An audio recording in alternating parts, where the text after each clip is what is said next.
જય સ્વામિનારાયણ। જે દિવસે ઘરમાં અથાણું બને એ જ દિવસે ખાવાની મારી જેમ તમને પણ જો ટેવ હોય તો આ ચોક્કસ અથાણું તમે ટ્રાય કરજો। તો આજે આપણે કાચી કેરીમાંથી ખાટું અથાણું ઇન્સ્ટન્ટ બનાવીશું। તેના માટે મેં અહીંયા દેશી કાચી કેરી લીધેલી છે। વજનમાં 500 ગ્રામ કાચી કેરી લીધેલી છે। કેરીને આપણે પાણીમાં ધોઈ લેવાની છે અને કેરીને કોરાક નેપકિનથી આપણે લૂછી લેવાની છે। કેરી પ્રોપર લૂછાઈ જાય ત્યારબાદ હવે એને કટ કરી લેવાની છે।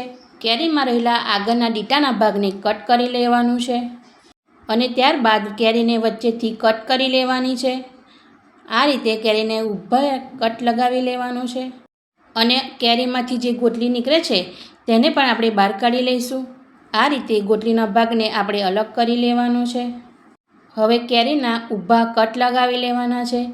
બધી જ કેરીના આ રીતના ઊભા કટ કરી લેવાના છે। આ રીતે નાના નાના પીસીસ કરી લેવાના છે। આ રીતે છાલ સાથે જ આપણે કેરીના કટ કરી લેવાના છે। ત્યારબાદ આ રીતના ચોરસ મેં કેરીના નાના નાના પીસ કરી લીધેલા છે। અહીંયા મેં નાના નાના પીસ કર્યા છે, તેની જગ્યાએ આપણે મોટા પણ પીસ કરી શકીએ છીએ। તમે જોઈ શકો છો એકદમ નાના નાના પીસીસ કરી લીધેલા છે। આ રીતના પીસ મેં તૈયાર કરી લીધેલા છે। આગળ હવે આપણે કેરીમાં મસાલા કરી લેવાના છે। તેના માટે મેં 1 ચમચી અહીંયા મીઠું એડ કરેલું છે। ત્યારબાદ અડધી ચમચી હળદર એડ કરી છે અને મીઠું અને હળદરને મિક્સ કરી લેવાનું છે। આ રીતે ચમચાની મદદથી આપણે મીઠું અને હળદરને મિક્સ કરી લેવાની છે। હવે આપણે અથાણાના મસાલાની અંદર એડ કરવાનો છે। અહીંયા મેં 4 ચમચી જેટલો અથાણાનો મસાલો અંદર એડ કરેલો છે। ત્યારબાદ આપણે અથાણાના મસાલાને કેરીમાં મિક્સ કરી લઈશું। આ રીતે બધો જ મસાલો કેરીમાં ભળી જાય તે રીતે ચમચાના મદદથી મિક્સ કરી લેવાનો છે। કેરીમાં આ રીતે બધો મસાલો ભળી જાય ત્યારબાદ આપણે હવે કેરીને ઢાંકીને રહેવા દેવાની છે।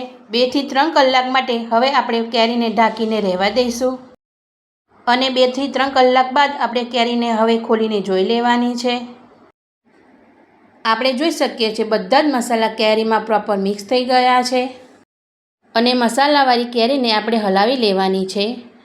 મસાલો અને કેરી એકબીજામાં ભળી ગઈ છે। આ રીતનું અથાણું તૈયાર થશે।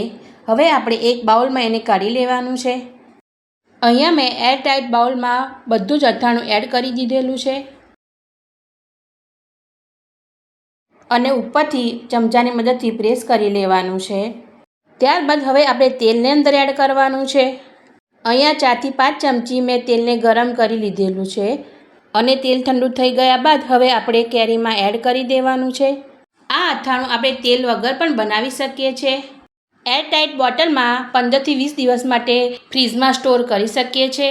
ને જો મારી અથાણાની રેસીપી ગમી હોય તો લાઈક અને શેર ચોક્કસ કરજો અને મને કોમેન્ટમાં પણ જણાવજો કે તમને મારી આ રીત કેવી લાગી।